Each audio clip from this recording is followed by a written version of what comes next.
Hello and welcome to my storybook cottage, and thank you so much for joining me. Today I'm going to be talking about little things, and they can be very, very important when you're writing, and they're also something that people love. I love little things. Now, in an earlier episode I mentioned this box of Hans Christian Andersen stories, which are really tiny. My mother used to bring them out when we were sick, only when we were sick, because they were a special treat. And she also had a shoebox full of tiny toys, which she only brought out when we were sick, because tiny things are a treat. I don't know why, because maybe it's because you can control them or something, but there's something really special about them. Now, I'm not the only one that thinks tiny things are special. You only have to look at the shops at Lura, which is near where I live. I went for a browse in Lura the other day, and there was a miniature boat, and there were miniature porcelain houses, and there were these Christmas in July decorations in the toy shop window. Christmas in July is a tradition up in the Blue Mountains. There was an amazing tiny house in the clouds. There was, of course, a tiny train. And there was a lot of amazing jewellery that was made to look like tiny little animals.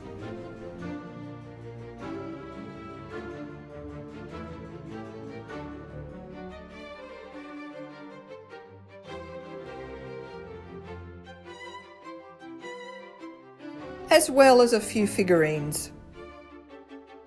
But when it comes to miniatures, there's a store in Blackheath up the road that leaves Lura for dead. It's called the Old Tithe Barn, and it's a wonderland of tiny.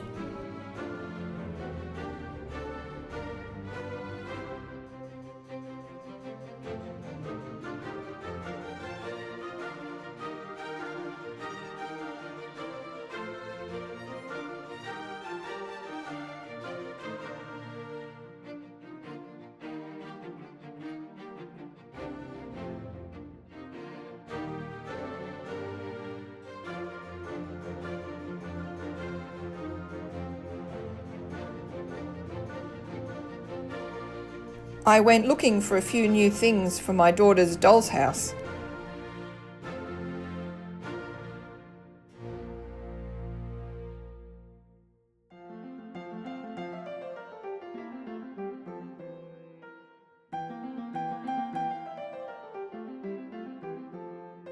If you want something small, this is the place to find it.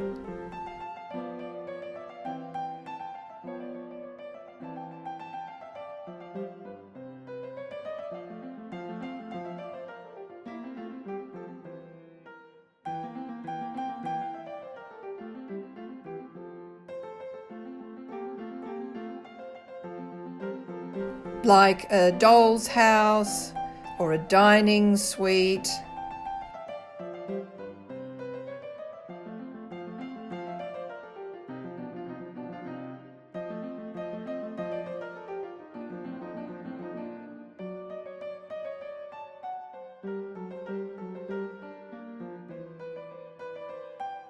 I mean, check out the size of this toolbox.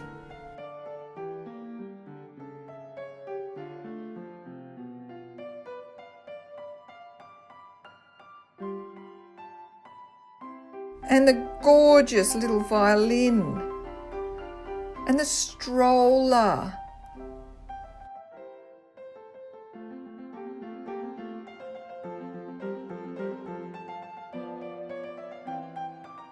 But when it comes to furnishing the doll's house, what we really need, what every house needs, is more books.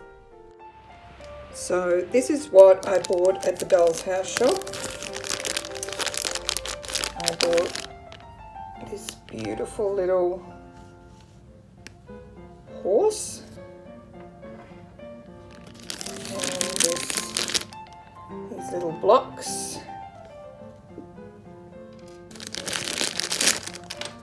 and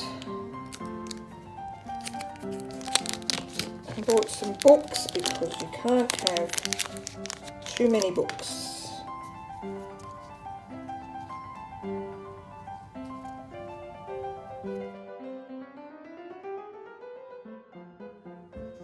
Of course, putting them in the doll's house is a bit of a challenge. You really have to have very nimble fingers.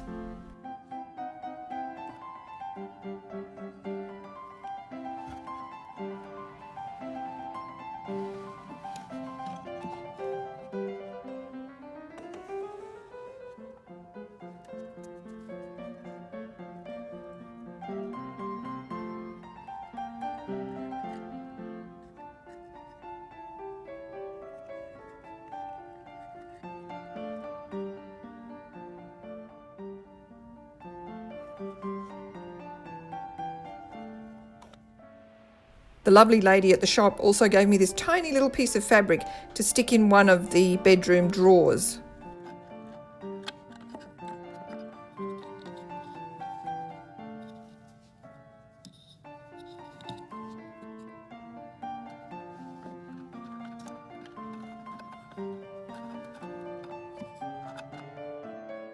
The new additions are so small that when you step back and look, they don't really make much of a difference, but they were fun to add anyway. I've already mentioned miniature trains, and if you're keen on them, then the place to go is Wasco Siding in Blaxland, near the eastern end of the Blue Mountains. This fabulous place is open the first Sunday of every month from 10 to 2:30, and it's a great big miniature railway where you can ride on the trains.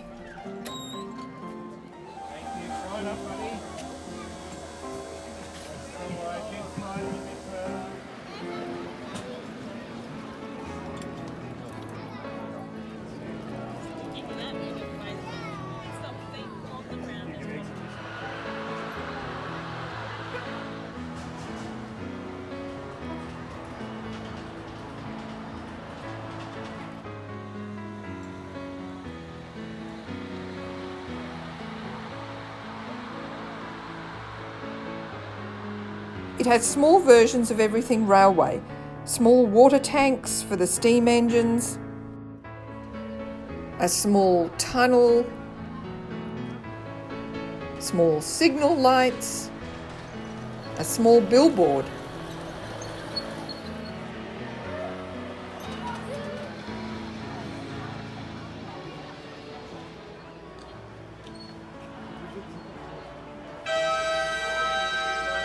It's all perfectly child-sized and a great place to take small people.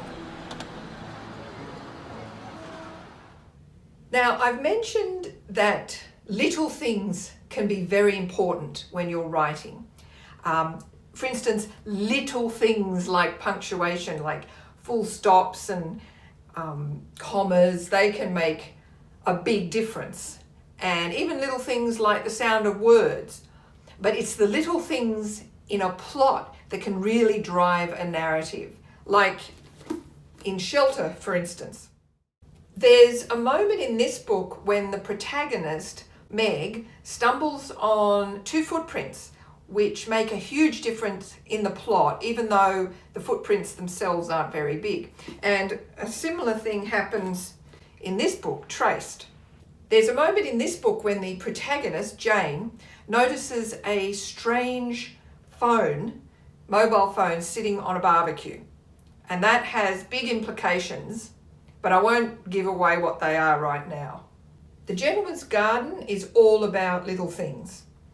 Romance grows between the two main characters, Dorothea and Daniel, during scenes of really modest domestic activity, planting a garden mostly. It's little things build on little things, they build up, and finally it becomes a big thing. And last but not least, Mrs. Koala's Beauty Parlour is a treasure trove of little things. The fun of this book is all in the detail. Like there's actually even a quest for, can you find Mrs. Koala's keys? And so, you have to sort of look around the picture and try and find where Mrs. Koala might have put her keys. So, yeah, even if you're writing a big, sweeping 800-page epic, you cannot afford to ignore the details. And why would you want to? The little things are so much fun and so cozy, and they can be magical. And yeah, so I guess until next time, happy reading of some short stories, perhaps.